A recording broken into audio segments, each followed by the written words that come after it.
Para mim é uma alegria indizível poder estar chegando mais uma vez até você com o programa Encontro com uma Palavra. Em nosso programa fazemos um estudo introdutório de toda a Bíblia, observando um livro de cada vez. Estamos iniciando o estudo dos 27 livros do Novo Testamento.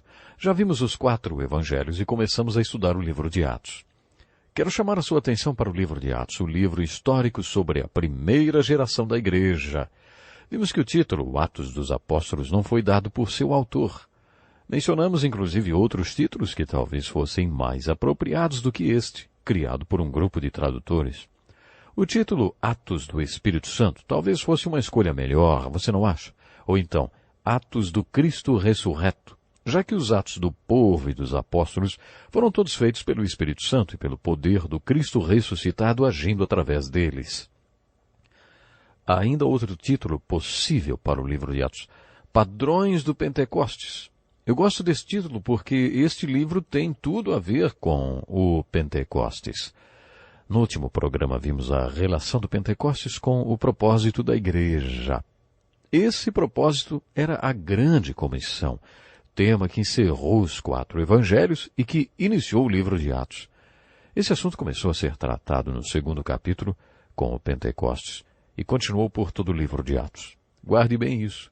Este Pentecostes foi irradiando de um ponto para outros maiores, como uma pedrinha que, quando jogada na água, inicia a formação de outros círculos.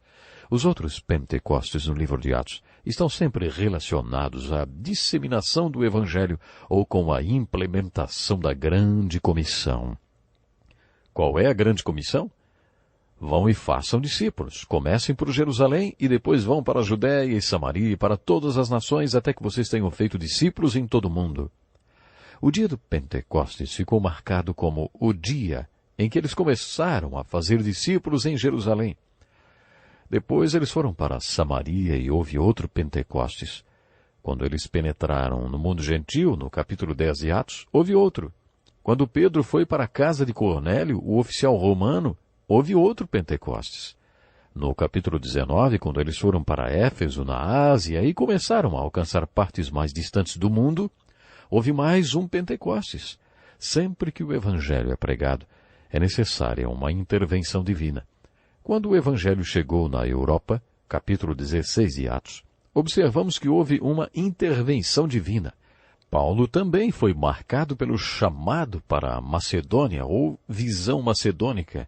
No capítulo 8, essa intervenção é marcada pela perseguição, que, além de servir como uma poda na igreja, também a levou para outros círculos mais amplos, fazendo-a obedecer à grande comissão.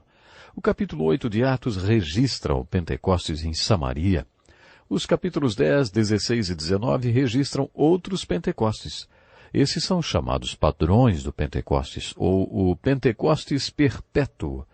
Mantenha estes Pentecostes em vista no seu estudo do livro de Atos. No último programa vimos alguns padrões que surgiram no nascimento e crescimento da igreja. Vimos no capítulo 6 que existe uma distinção entre os dons práticos e os pastorais. As pessoas que tinham os dons pastorais, as Marias, disseram para as que tinham os dons práticos, as Martas, vocês cuidam da administração da igreja e nós nos dedicaremos à oração e ao ministério da palavra. Este padrão surgiu no capítulo 6 e no capítulo 7. Estevão, um dos diáconos, cruzou a linha do dom prático para o espiritual e tornou-se um grande pregador.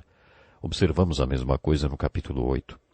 Outro diácono, chamado Filipe, também cruzou a linha do dom pastoral e se tornou um grande evangelista em Samaria. Sempre que estivermos estudando um texto histórico da Bíblia, quer no Novo ou no Velho Testamento, devemos nos lembrar do que o apóstolo Paulo nos disse. Essas coisas aconteceram a eles como exemplos e foram escritas como advertências para nós, sobre quem tem chegado o fim dos tempos. Encontramos vários exemplos muito bonitos no livro de Atos. Também encontramos advertências e avisos, mas principalmente exemplos. Estevão e a pregação que lhe custou a vida, certamente é um desses grandes exemplos. Aparentemente, ele era um homem de negócios e por isso se adequou muito bem ao serviço de administração da igreja. Também observamos que ele passou da área prática e administrativa para a pastoral, o que sugere que ele foi aprovado na área prática e que depois prosseguiu para o ministério e para os dons pastorais. As Escrituras nos ensinam um princípio muito importante referente à liderança. Vamos esperar que eles sejam provados. Mas como é que se prova um líder, hein? Ele foi provado na área prática, em atividades como recepção de visitantes, coordenação do sistema de som, estacionamento da igreja, esse tipo de coisa. E se a pessoa se mostra fiel e responsável nessas questões tão corriqueiras, pode ser então que outros dons sejam reconhecidos e que essa pessoa passe para a área dos dons pastorais. Por isso, pode ser que Estevão tenha primeiro se mostrado fiel como diácono e depois tenha passado para a área pastoral. O padrão de dom de Estevão é, sem dúvida alguma, pentecostal. Gosto de usar esta palavra. Acho que a palavra pentecostal é uma palavra bonita. Ela traz implícito que a pessoa é espiritual, com os poderes do Espírito sobre o seu ministério. O Espírito Santo, como já vimos, trabalha em nós. E a prova disso é o chamado fruto do Espírito. Mas também existe o trabalho do Espírito sobre nós, sua unção capacitadora, que está associada com o ministério dos dons espirituais. É claro que Estevão foi um homem pentecostal. A prova disso está no sermão que ele pregou com o poder e a unção do Espírito Santo. No capítulo 7, vemos que Estevão se tornou um grande pregador. Seu sermão foi longo de quase 60 versículos. É fascinante ser pregador da palavra de Deus. Faz 40 anos que estou tentando aprender mais sobre o fenômeno da pregação. Às vezes pode ser assustador. Pregar não é simplesmente uma questão de conhecimento de hermenêutica, da ciência de extrair sermões da Bíblia. Nem é uma questão de saber se expressar.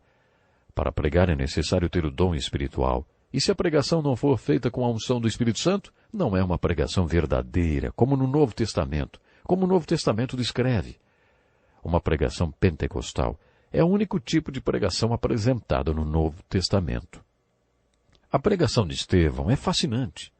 Ele fez um apanhado dos 39 livros do Velho Testamento num único sermão. No estudo que fazemos no Encontro com a Palavra, foram necessários 180 programas de 15 minutos cada para trazer uma introdução do Velho Testamento. Você que tem acompanhado esse estudo sabe como me empenhei para cobrir todas as informações dos 39 livros do Velho Testamento. Mas Estevão sintetizou esplendidamente as Escrituras num único sermão. Ele conseguiu resumir de maneira concisa e clara, abordando as questões principais num único sermão. Eu precisei de 180 sermões de 15 minutos cada para resumir o Velho Testamento.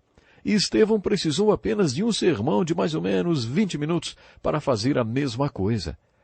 Ele começou seu sermão com Abraão, mencionou Isaac e Jacó, falou sobre o ministério de José, abordou também o ministério de Moisés, Josué, Davi e Salomão, até o cativeiro babilônico. Em apenas um sermão, ele relatou toda a história dos hebreus. O propósito do sermão de Estevão não era evangelístico, apesar de, como veremos, ter dado muitos frutos. Estevão quis dizer aos líderes religiosos que eles tinham rejeitado a graça, o amor e a salvação de Deus. Que eles tinham rejeitado tudo de bom que Deus tinha preparado para eles. O ápice dessa rejeição foi a rejeição do Messias. Era isso que aqueles líderes estavam fazendo naquele momento. Eles estavam prontos para apedrejar Estevão por causa da sua pregação sobre a vinda de Jesus Cristo, o Messias. Estevão finalizou sua pregação falando sobre o Êxodo. Ele pregou àquelas pessoas que o Êxodo, o livramento do Egito, tinha sido talvez o maior milagre da história do Velho Testamento e simbolizava a salvação. O Êxodo envolveu o ministério do homem de Deus mais importante da história dos hebreus, Moisés. Estevão conta que Moisés tinha passado 40 anos no palácio de Faraó e depois tinha sido chamado por Deus num arbusto incandescente. Moisés foi comissionado para ser o libertador, o instrumento que traria a libertação do povo de Deus da terra do Egito. A Páscoa dos judeus é uma lembrança importante dessa libertação, assim como a nossa Santa Ceia, ou Eucaristia, também surgiu como lembrança da nossa libertação. A essência da revelação judaico-cristã da verdade está inserida no Êxodo. Junto com a libertação, Moisés recebeu a lei de Deus registrada nos 5 primeiros livros da Bíblia e sintetizada nos 10 mandamentos. Conforme Estevão contava e relembrava ao povo toda a história dos hebreus, ele batia na mesma tecla. Vocês rejeitaram Moisés e a salvação que Deus trouxe através do Êxodo. Vocês queriam voltar para o Egito. Construíram um bezerro de ouro e queriam que ele fosse à frente de vocês de volta para o Egito, como se estivesse dizendo para os pagãos que adoravam o bezerro: esse é o Deus que nos libertou. Vocês rejeitaram a salvação de Deus. Rejeitaram a lei de Deus e a de Moisés, que veio na forma das tábuas da lei, enviadas do monte. Mas vocês disseram que não eram dignos da lei de Deus. Esse foi o objetivo de Estevão.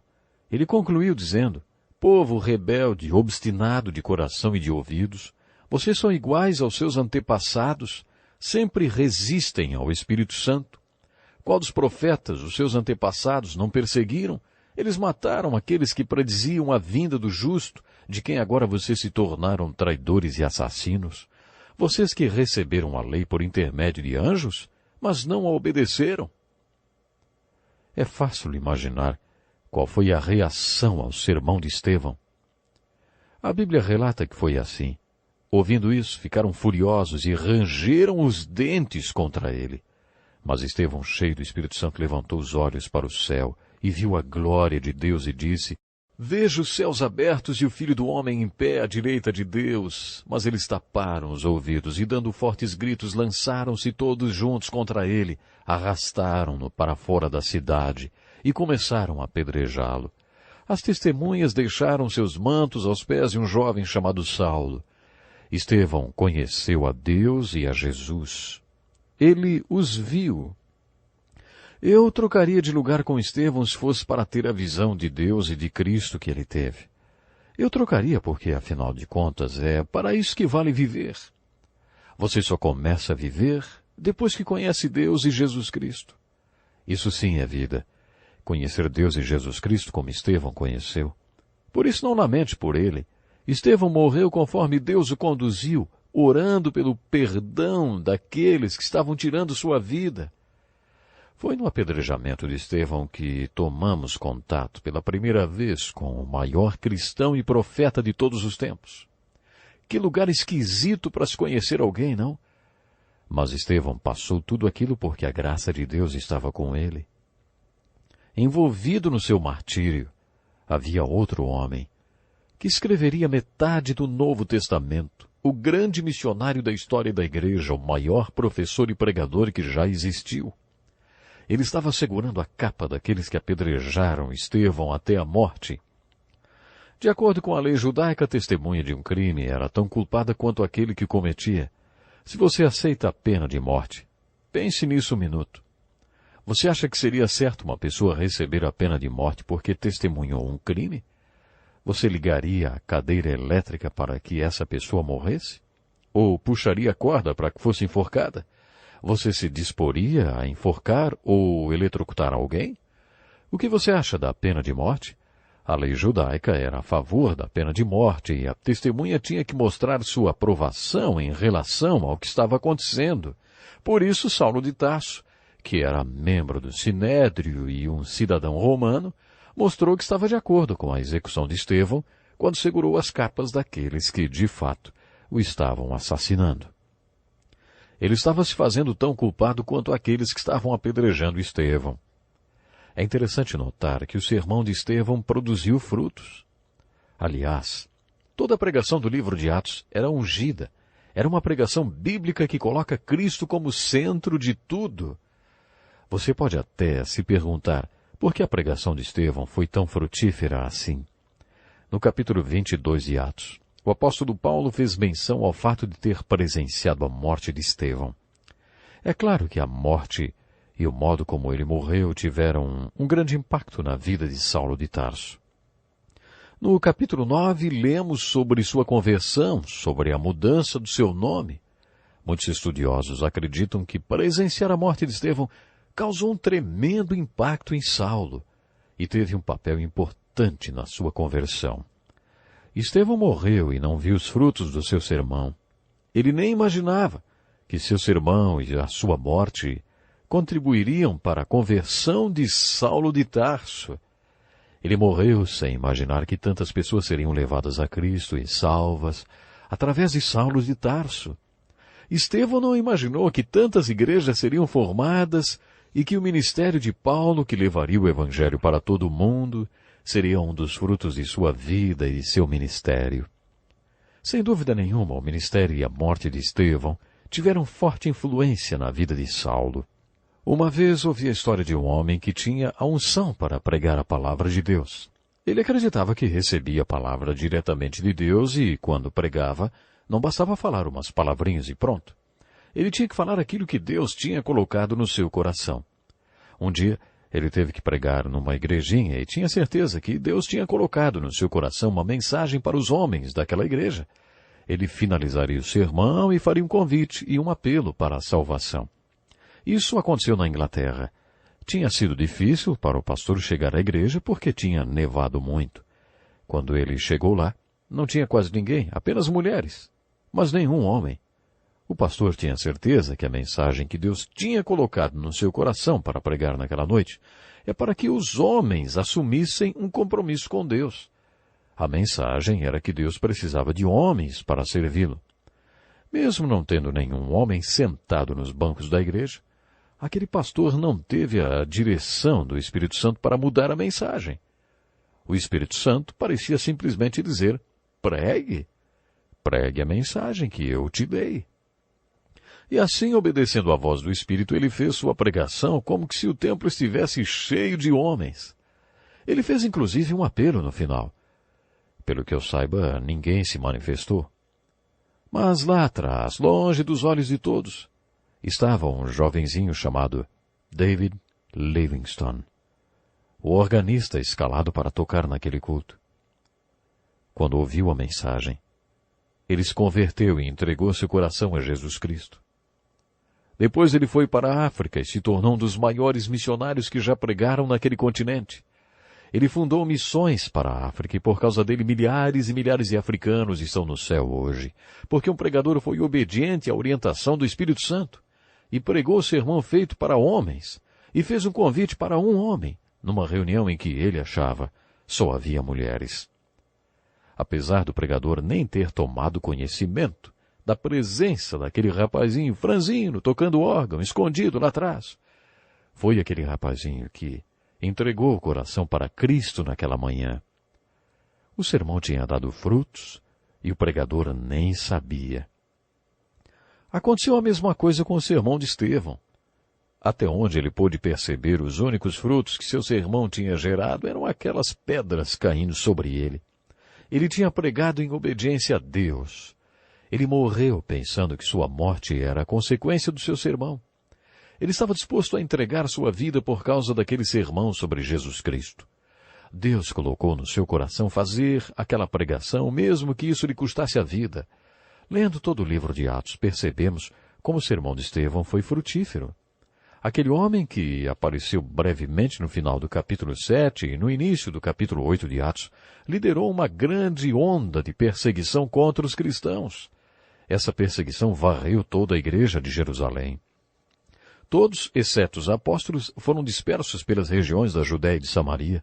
Alguns homens piedosos sepultaram Estevão e fizeram por ele grande lamentação. Saulo, por sua vez, devastava a igreja, indo de casa em casa, arrastava homens e mulheres e os lançava na prisão. A próxima menção de Saulo de Tarso, no livro de Atos, mostra que ele se tornara um perseguidor dos cristãos. O capítulo 9 revela que ele estava indo para a Síria, ansioso para levar mais cristãos à morte. Ele não queria que os cristãos voltassem simplesmente presos para Jerusalém. Quando ele ouviu que havia cristãos na cidade de Damasco, providenciou mandados de prisão e foi à caça daqueles cristãos para levá-los à morte. Mas, a caminho da Síria, na estrada de Damasco, ele teve um contato direto com Jesus Cristo ressuscitado e, de maneira miraculosa, converteu-se. Bem, ou esse homem foi o maior milagre do Novo Testamento depois dos Evangelhos, ou foi uma grande farsa, um grande mentiroso. Vamos ter que decidir qual será a nossa opinião sobre ele, não é? Ele mesmo, nas suas cartas, principalmente na carta aos Gálatas, capítulo 1, conta que depois de sua conversão a Cristo na estrada de Damasco, houve um grande parêntese até o início do seu ministério de pregação. Paulo conta no primeiro capítulo de Gálatas que logo depois da sua conversão ele foi para a Arábia. Os estudiosos não têm certeza e discordam quanto à precisão do tempo que ele passou na Arábia. Uns falam que foram 3 anos, outros 4, outros 14 anos. Sabemos que foram no mínimo 3 anos. Paulo passou 3 anos com o Cristo ressuscitado nos desertos da Arábia. Segundo seu próprio relato, Cristo lhe ensinou tudo o que ele escreveu nessas cartas, que compõem metade do Novo Testamento. Paulo conta que depois de 14 anos ele foi para Jerusalém pela primeira vez em sua vida e encontrou os outros apóstolos. Eu sempre me perguntei, o que Paulo fez para convencer os outros apóstolos de que era tão cristão quanto eles, ou até mais? De um jeito ou de outro, Paulo os convenceu de que ele tinha passado 3 anos com Jesus, assim como os outros apóstolos. É claro que Paulo lhes contou coisas sobre Jesus que só alguém que estivesse estado com ele poderia saber. Depois de lhes contar tudo isso, eles disseram, tudo bem, você vai pregar para o mundo gentil, para os não-judeus, e nós, para os judeus. Parece que foi essa a instrução que Deus lhes deu. Acho tudo isso muito intrigante, eu não teria feito desse jeito. Paulo era um rabino e tinha todas as credenciais para pregar para judeus. Ele conhecia todo o Velho Testamento. Era um mestre reconhecido entre os judeus. Eu teria enviado para pregar para os rabinos e enviado os pescadores analfabetos como Pedro, Tiago e João para os gentios. Mas Deus não faz como a gente faria. John Wesley, um homem com todos os diplomas e cheio de reconhecimento, foi pregar nas minas de carvão de Wales. Dwight Moody, que não era tão estudado assim, inclusive com pouco domínio de gramática, foi pregar para os doutores de Oxford e Cambridge. Mas, quando pregou a palavra de Deus no Reino Unido, milhares de doutores e nobres lotaram suas reuniões. Parece que Deus tem prazer em usar gente comum para fazer coisas extraordinárias. Deus mandou um rabino convertido pregar para bárbaros gentios e apóstolos analfabetos para pregar para os rabinos. Muito bem, agora você decide o que acha de Paulo. Se ele foi o maior milagre do Novo Testamento depois dos Evangelhos ou um grande mentiroso. O que você acha? O mesmo Deus que transformou o perseguidor de cristãos, Saulo de Tarso, no grande apóstolo Paulo, pode mudar a sua vida. Pense nisso e até o próximo programa. Este é um estudo escrito pelo Dr. Dick Woodward, na voz do pastor Edson Bruno. Até o nosso próximo encontro com a palavra.